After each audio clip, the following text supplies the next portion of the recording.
एक गांव में एक किसान रहता था जिसका नाम राघव था। राघव एक ईमानदार और मेहनती किसान था। उसके जीवन का एक ही लक्ष्य था, अपने खेत में अच्छी फसल उगाना और अपने परिवार को खुश रखना। एक दिन राघव ने अपने गुरु से सुना कि जीवन में काम ही सबसे बड़ा है। उसने सोचा आखिर इसका क्या अर्थ। गुरु ने मुस्कुराते हुए कहा, कर्म कर, फल की चिंता मत कर। राघव को ये बात समझने में थोड़ा वक्त लगा, लेकिन उसने अपनी मेहनत में कोई कमी नहीं छोड़ी। हर रोज धूप हो या बारिश, राघव अपने खेत में काम करता। कभी कभी फसल अच्छी होती, कभी बुरी भी होती। गांव के लोग उसे अक्सर कहते, तुम इतनी मेहनत क्यों करते हो जब तुम्हें पता ही नहीं है कि फसल कैसी होगी। लेकिन राघव हमेशा मुस्कुराता और कहता, मेरे हाथ में तो सिर्फ मेरा कर्म है, फल नहीं।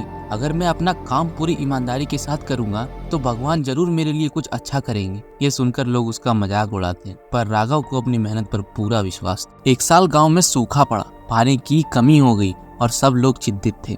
सबको लगा कि इस बार फसल बिल्कुल नहीं होगी, लेकिन राघव फिर भी अपना काम करता रहा। उसने अपने खेत में बीज बोया और फसल की देखभाल की। उसने कभी हार नहीं मानी। जैसे जैसे दिन बीते, अचानक एक दिन बारिश आई।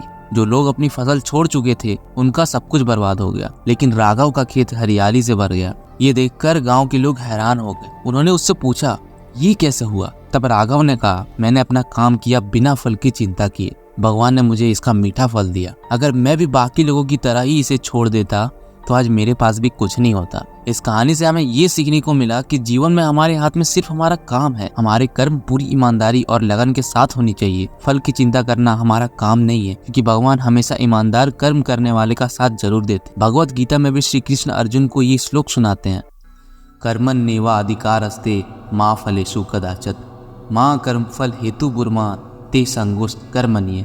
जब अर्जुन युद्ध के मैदान पर अपने सगे संबंधी, अपने गुरु, भाई और दोस्तों को देखकर युद्ध छोड़ देना चाहते हैं, तब भगवान उसे गीता का ये उपदेश देते हैं। और ये श्लोक तो गीता की पूरी समरी बता देता है। इसका अर्थ अगर समझ लें तो इंसान की सारी परेशानियां दूर हो जाएंगी। अब आपको भी लग रहा होगा कि आखिर क्या अर्थ है इस श्लोक का, कि जिसे समझने से सारी परेशानियां दूर हो जाएगी।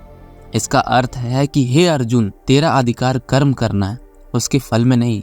तू कर्म के फल के प्रति पीछे मत हट या कर्म ना करने के प्रति प्रेरित मत हो। सिंपल वर्ड्स में कहे तो हम में से हर कोई किसी काम को स्टार्ट करने से पहले उसके रिजल्ट के बारे में सोचता है। जैसे बच्चे पढ़ाई करने से पहले फर्स्ट आने की सोचते हैं, बिजनेसमैन शाम होने से पहले अपने मटेरियल का पूरा यूज हो जाने की सोचते हैं, इंजीनियर रोड मैप बनाने के पहले ही कोई मास्टरपीस बनाना चाहते हैं। हर कोई अपने काम से अच्छे रिजल्ट की मांग करता है, जबकि हमारे हाथ में सिर्फ अपना काम है।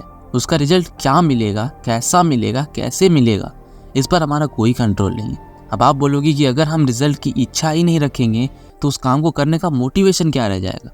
ऐसे तो हम कोई भी काम सिर्फ टाइम पास के लिए करेंगे। बिल्कुल नहीं। इसका ये मतलब नहीं है कि हम कोई भी काम को सही ढंग से ना करें या उसमें इंटरेस्ट ना दिखाएं। इसका मतलब ये है कि हम समझ लें कि हमारे हाथ में तो सिर्फ हमारा काम है। किसान जब बीज बोता है, रात रात भर जाकर उसकी देखभाल करता है, तो वो उसका काम है।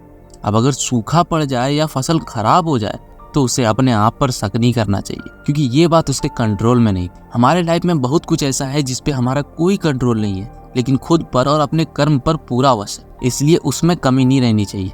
जब हम इस बात को समझ लेंगे तब हम छोटी बड़ी बातों में हौसला नहीं हारेंगे, खुद पर विश्वास रखेंगे और अपना बेस्ट देंगे। अगर यहाँ तक वीडियो देख रहे हो, मतलब आप में कुछ सीखने की जुनून है, कुछ सीखने की चाह जरूर है। और अगर आप भी गीता ज्ञान सीखना चाहते हैं तो इस वीडियो को लाइक और चैनल को सब्सक्राइब कर लेना, ताकि मैं हर दिन गीता ज्ञान के महासागर से एक मोती चुन के आप तक पहुंचा सकूं।